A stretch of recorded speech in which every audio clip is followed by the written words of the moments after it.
To face एक मुलाकात में आइए आज हम मुलाकात करते हैं उत्तर पश्चिम से भाजपा सेना के युति के उम्मीदवार श्री संजय निरुपम जी से। स्वागत है आपका फेस टू फेस का। धन्यवाद। संजय जी, आपके जो क्षेत्र है जहाँ से आप लड़ रहे हैं, तो उस क्षेत्र का अच्छी तरह से मतलब आपकी स्टडी है, तो आपके उस क्षेत्र में अभी फ़िलहाल ज्वलंत समस्याएं क्या क्या हैं? ज्वलंत समस्याएं तो नागरिक सुविधाओं से जुड़ी हुई हैं, क्योंकि हमारे क्षेत्र में लगभग 60% के आसपास जो क्षेत्र है वो झोपड़पट्टियों में है, और उन झोपड़पट्टियों में पानी, शौचालय, रास्ता, गटर, सफाई, ये सारे प्रश्न महत्वपूर्ण हैं। तो इन प्रश्नों का समाधान ढूंढना पड़ेगा और ये सारी सुविधाएं उनको प्रदान करनी पड़ेगी।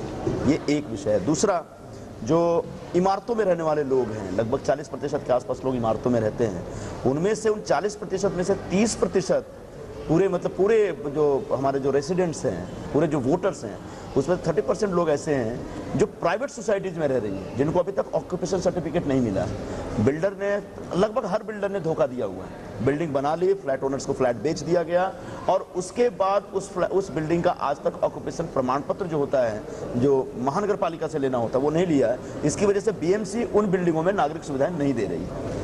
तो ऐसे में उन सारी बिल्डिंगों में रहने वाले जो मध्यम वर्गीय फ्लैट ओनर्स हैं, उनको बहुत तकलीफ हो रही है। उनको ज़्यादा टैक्सेस देने पड़ते हैं, उनको नागरिक सुविधाएं नहीं मिलती हैं, पानी नहीं मिल रहा है, रास्ते नहीं मिल रहे हैं, लाइट की पूरी अच्छी व्यवस्था नहीं है, लैंप पोस्टेज नहीं है। तो ऐसे में इन सारी बिल्डिंगों को ऑक्यूपेशन सर्टिफिकेट लाकर दिलाया जाए, इसके लिए प्रयास किया जाए। ये दो मुख्य तौर पर मेरा विषय है। ड्रेनेज सिस्टम जो बिल्डिंगों की है और सीवरेज लाइन की जो बिल्डिंगों की प्रॉब्लम है, वो बहुत ही बड़ी प्रॉब्लम है। वो सारे प्रॉब्लम में अपने हाथ में लेकर के महानगर पालिका, राज्य सरकार और केंद्र सरकार और मेरा फंड, ये सब की कोशिश के आधार पर सब मिला करके मैं ये काम सब करना चाहता हूँ।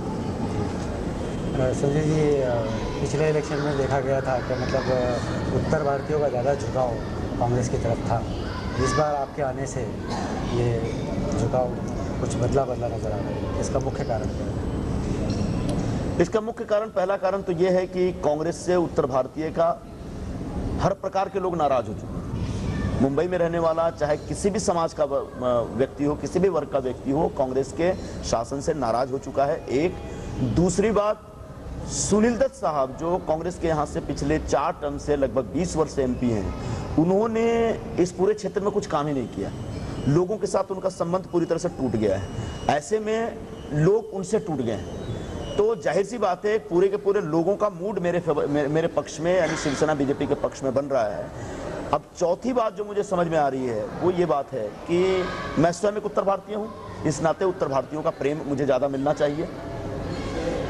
मुंबई शहर को और ज़्यादा एडवांस बनाने के लिए, और ज़्यादा खूबसूरत बनाने के लिए और किन परियोजनाओं की कमियां आपको लगती हैं कि जिससे भी और बेहतर इस शहर को बनाया जा सकता है? ऑलरेडी बहुत सारी MUTP और MUIP के अंतर्गत बहुत सारी परियोजनाएं हैं, लेकिन मुंबई में ओवरऑल अगर इसको एक अंतर्राष्ट्रीय स्तर का अगर शहर बनाना है तो रास्तों का विकास करना पड़ेगा। टोटल अर्बन इंफ्रास्ट्रक्चर तैयार करना पड़ेगा, जो रास्ता हो, फ्लाईओवर्स हो, लाइट्स की प्रॉपर व्यवस्था हो, उसके बाद कम्युनिकेशन का बहुत अच्छा सेटअप होना चाहिए। ये सारी चीज़ें होनी चाहिए, तब कहीं जाके मुंबई का एक चेहरा चमक सकता है। संजय जी, आप एक पत्रकार हैं और जो भी आप बोलते हैं जनता के हित में स्पष्ट बोलते हैं, और जो भी आप मुद्दे उठाए आपने पिछले राज्यसभा में बड़ा स्पष्ट उठाया, लेकिन बाद में उसका कोई अंत नज़र नहीं आया और फिर वो मुद्दे ठंडे बस्ते में चले गए। तो इसमें कहाँ रुकावट आप? ऐसा नहीं है। जैसे यूटीआई का मुद्दा मैंने उठाया था कि यूटीआई में लगभग 15,000 करोड़ रुपए डूब गए। अगर मेरे जैसे एमपीज पार्लियामेंट में खड़े होकर शोर नहीं मचाते और लोगों के हक की बात नहीं करते, तो सरकार के ऊपर कोई, सरकार के कान तक जू भी नहीं रेंगती। ये सच है। वो पूरा का पूरा विषय एकदम से अनअटेंडेड चला जाता है, उसके ऊपर कोई अटेंशन ही नहीं दिया जाता। मैंने शोर मचाया, उसके बाद हुआ ये कि लगभग 20,000 करोड़ रुपए का बेल आउट पैकेज लाया गया।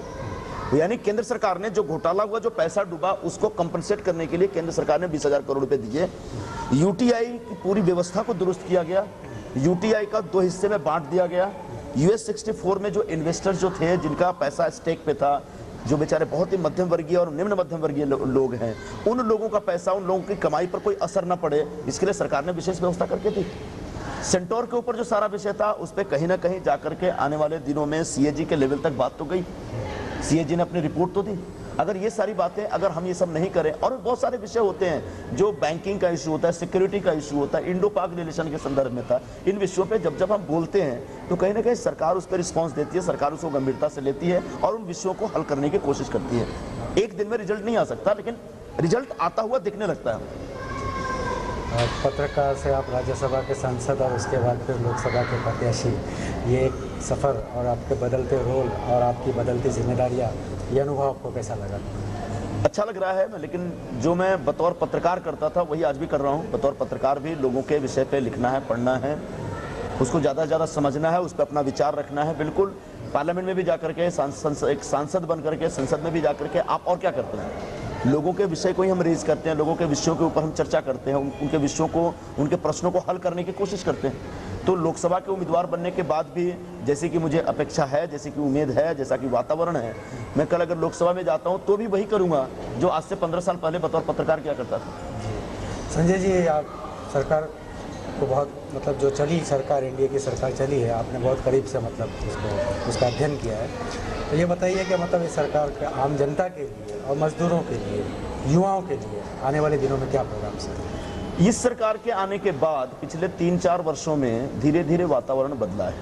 एक जमाने में जो हमारा जो औद्योगिक प्रगति की दर थी वो निगेटिव हो गई थी। अभी एक इंडस्ट्रियल ग्रोथ बढ़ रहा है, इकोनॉमिक ग्रोथ बढ़ रहा है। जब इंडस्ट्रियल ग्रोथ और इकोनॉमिक ग्रोथ बढ़ेगा, यानी जब नई इंडस्ट्रीज आएंगी, नए विदेशी पूंजी निवेश आएंगे, तो जाहिर सी बात है एम्प्लॉयमेंट के नए रिसोर्सेज तैयार होंगे। तो जब उद्योग धंधे बढ़ेंगे तो रोजगार बढ़ेगा, जब रोजगार बढ़ेगा तो देश में, समाज में 2 पैसे लोग कमाएंगे, और जब लोग कमाएंगे तो घरों में खुशहाली आएगी।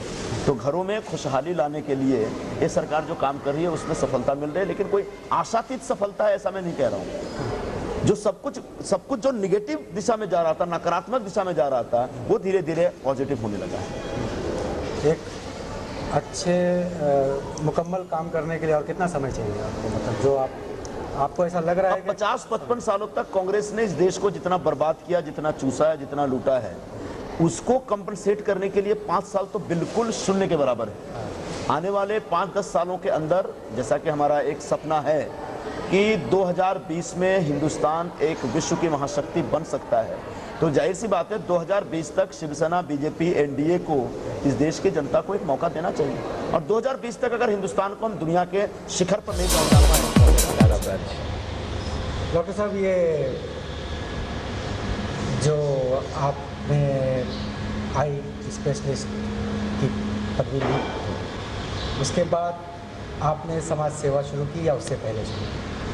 नहीं, मैं एमएस ऑप्थेल्मोलॉजी की डिग्री तो मैंने 1981 में ली थी, लेकिन मैं अपने स्कूल के समय से ही, जब मैं एसएससी में था 11th में, तभी से मुझे सामाजिक सेवा में रुचि थी। तो ये मैं करीब 11वीं से सामाजिक क्षेत्र में काम कर रहा हूँ। और मैं भी शुरू से ही राष्ट्रीय स्वयंसेवक संघ की शाखा में जाता था, फिर उसके कारण भारतीय जनसंघ, फिर जनता पार्टी, फिर आज भारतीय जनता पार्टी। तो उन्हीं दिनों से मैं जुड़ा हुआ हूँ सामाजिक क्षेत्र से। डॉक्टर साहब, ये जो आपका सफ़र रहा राजनीतिक, अलग अलग जैसे आपने बताया संगठनों से आप जुड़े थे, इसमें हमारे देश में क्या उतार चढ़ाव आपने देखे? देखिए, मेरा जन्म वैसे 1955 का है और मैं उत्तर प्रदेश का रहने वाला हूँ। वहाँ से मैं तीसरी पास करके चौथी के बाद की पढ़ाई मेरी सब मुंबई में हुई है। और जैसा कि मैंने बताया कि 11वीं पास करने के बाद मैंने थोड़ा सा राजनीति की तरफ मेरा रुझान थोड़ा बढ़ा। तो सबसे पहला जो मुकाम आया था वो जयप्रकाश जी के आंदोलन का आया था। और 1975 के आसपास इंदिरा जी ने जब इमरजेंसी लगाई थी, तो वो दौर मैंने देखा है कि जब कभी भी राजनीतिज्ञ जनता की आकांक्षाओं पर खरे नहीं उतरते और लोग जिस अपेक्षाओं के साथ राजनीतिज्ञों को चुन करके अपना प्रतिनिधित्व करने के लिए भेजते हैं, जब उसमें वो पूरी तरह से कामयाब नहीं हो पाते, तो एक जन आंदोलन उठ खड़ा होता है। और ये मैंने देखा था कि जयप्रकाश जी ने उस आंदोलन का बहुत अच्छी तरह से नेतृत्व किया। इंदिरा जी ने उस समय इमरजेंसी लगाई और इमरजेंसी में सारे जिन्होंने भी विरोध का स्वर प्रखर किया उनको जेलों में डाला गया। उसके 19 महीने तक इमरजेंसी चली, उसके पश्चात इमरजेंसी समाप्त हुई, सारे विरोधी एक हुए और उन्होंने मिलकर के जनता पार्टी बनाई। तो एक ऐसा तूफान और एक ऐसी वेव चली देश में और जनता ने जब सारे विरोधी दलों को जो जनता पार्टी के रूप में एक आए थे, दिल्ली में 2/3 बहुत बड़ा बहुमत देकर के उन्हें भेजा, लेकिन वो भी जनता की आकांक्षाओं पर अपेक्षाओं पर खरे नहीं उतरे। फिर उन्हें एक बार हटा करके इंदिरा जी फिर से प्राइम मिनिस्टर बनी और इंदिरा जी की एक बड़ा ये देश का दुर्भाग्य था कि उन्हें देश के लिए अपनी कुर्बानी देनी पड़ी। उसके पश्चात राजीव जी को लोग बड़ी अपेक्षाओं के साथ राजीव जी को लोगों ने अपना प्राइम मिनिस्टर चुना। अब राजीव जी के पश्चात भी जो देश की गरीबी थी बढ़ती गई, बेकारी बढ़ती गई, जनसंख्या बढ़ती गई। अब मुझे लगता है कि हमारे देश की जो एक सबसे बड़ी विडंबना यही है कि बढ़ती हुई जनसंख्या पर हम अंकुश नहीं लगा पा रहे हैं, जिससे कोई भी सरकार अपना कोई भी रचनात्मक कार्यक्रम लेकर के आती है तो वो जनता की अपेक्षाओं पर खरी नहीं उतरती। और इसके पश्चात फिर कई प्राइम मिनिस्टर आए, देवे गौड़ा जी आए, गुजराल जी आए, 100 दिन के लिए चंद्रशेखर जी भी आए, लेकिन राजनीतिक स्थिरता नहीं आई। उसके पश्चात फिर लोगों ने भारतीय जनता पार्टी के नेतृत्व में विश्वास दिखाया।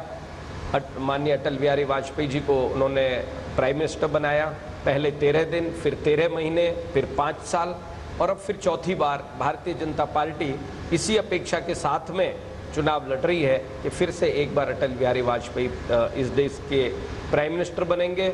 और भारतीय जनता पार्टी के समय में एक चीज़ उजागर हुई कि 23-24 दलों को एक साथ लेकर के भी इस देश में 5 साल के लिए एक स्थायी सरकार दी जा सकती है।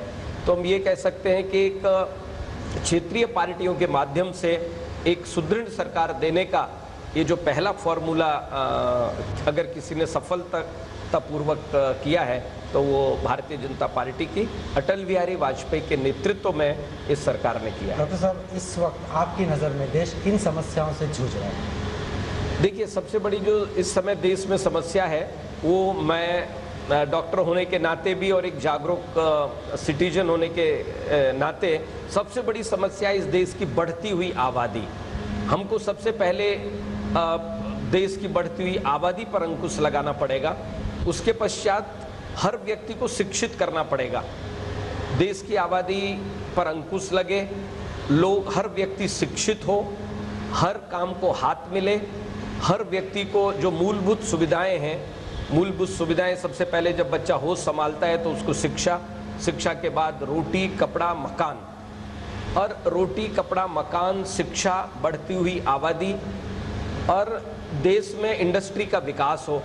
देश में जब इंडस्ट्री का विकास करना है तो इंडस्ट्री के लिए जो मूलभूत सुविधाएं होती हैं जैसे कि बिजली है, पानी है, सड़क है, जब इंडस्ट्री लगेगी तो रोजगार के अवसर उपलब्ध होंगे, रोजगार के अवसर उपलब्ध होंगे तो बेरोजगारी मिटेगी, बेरोजगारी मिटेगी तो आदमी के घर में पैसा आएगा। तो मुझे लगता है हमारी जो समस्याएं हैं तो सबसे पहली समस्या देश में बढ़ती हुई आबादी है, अशिक्षा है, मूलभूत सुविधाओं का अभाव है। और इन सारी चीज़ों पर अगर कोई भी सरकार ध्यान दे तो मुझे लगता है कि वो जनता की आकांक्षाओं पर, उनकी अपेक्षाओं पर, उनकी आशाओं पर खरी उतरेगी।